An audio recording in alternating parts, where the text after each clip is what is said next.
நாடாளுமன்ற குளிர்கால கூட்டத்தொடர் தொடங்க இருக்கும் நிலையில் அதானி விவகாரம், மணிப்பூர் கலவரம் உள்ளிட்டவை குறித்து விவாதிக்க எதிர்க்கட்சிகள் வலியுறுத்த உள்ளன. இதுகுறித்த கூடுதல் தகவல்களை வழங்க நமது டெல்லியின் தலைமைச் செய்தியாளர் கணபதி சுப்பிரமணியம் இணைந்திருக்கிறார். கணபதி, பல்வேறு விஷயங்கள் குறித்து எதிர்க்கட்சிகள் பேச இருக்கின்றன. இந்த கூட்டத்தொடரில் பல்வேறு மசோதாக்கள் தாக்கல் செய்யப்படுவதற்கான வாய்ப்புகளும் இருக்கின்றன. விவரம் என்ன?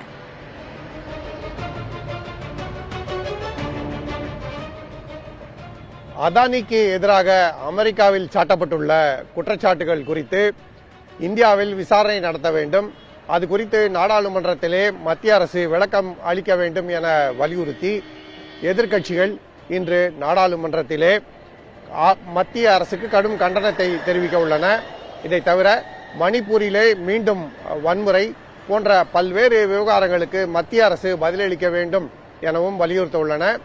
இன்னும் சற்று நேரத்திலே இந்தியா கூட்டணியைச் சேர்ந்த கட்சிகள் இது தொடர்பாக ஒருங்கிணைப்பு கூட்டம் நடத்தி ஒரே மாதிரியான நிலைப்பாட்டுடன் நாடாளுமன்ற குளிர்கால கூட்டத்தொடர் முழுவதும் மத்திய அரசுக்கு எதிரான பல்வேறு பிரச்சனைகளை எழுப்ப இருக்கின்றன. குறிப்பாக வக்ஃப் மசோதா தொடர்பாக பெரிய சர்ச்சை வெடித்திருக்கிறது. அதற்காக அமைக்கப்பட்டுள்ள நாடாளுமன்ற குழுவிலே பல முறை மோதல் ஏற்பட்டு அதன் காரணமாக இரண்டு பக்கங்களுக்கும் இடையே பெரும் பிளவு ஏற்பட்டிருக்கிறது. நாடாளுமன்ற குழு இந்த கூட்டத்தொடரிலே தனது அறிக்கையை அளிக்க முடியுமா என்பது கூட கேள்விக்குறியாக இருக்கிறது. அதே சமயத்திலே மத்திய அரசு வக்ஃப் மசோதா தொடர்பான இரண்டு மசோதாக்களை நாடாளுமன்ற கூட்டத்தொடரிலே விவாதத்துக்கு கொண்டு வர வேண்டும் என பட்டியலிட்டிருக்கிறது. இதை தவிர 14 வேறு மசோதாக்களும் பட்டியலிடப்பட்டிருக்கின்றன. மத்திய அரசுக்கு கடும் கண்டனம் தெரிவித்து இந்த கூட்டத்தொடர் முழுவதுமே விலைவாசி உயர்வு, வேலையில்லா திண்டாட்டம் போன்ற பிரச்சனைகளை வலியுறுத்துவதற்கும் எதிர்க்கட்சிகள் திட்டமிட்டிருக்கின்றன. தமிழகத்தைச் சேர்ந்த நாடாளுமன்ற உறுப்பினர்கள் மதுரை எய்ம்ஸ் கட்டமைப்பு செய்வதிலே ஏற்பட்டுள்ள தாமதம், சமக்ர சிக்ஷா திட்டத்தின் கீழ் தமிழகத்துக்கு கல்வித்துறை நிதி அளிக்காதது மற்றும் ஜிஎஸ்டி வரி பகிர்வுகளிலே உள்ள பிரச்சனைகள் போன்றவற்றை வலியுறுத்தி நாடாளுமன்றத்திலே மத்திய அரசின் கவனத்தை ஈர்க்க உள்ளார்கள். இதை தவிர இலங்கை கடற்படையால் தமிழக மீனவர்கள் அடிக்கடி கைது செய்யப்படுகிறார்கள்.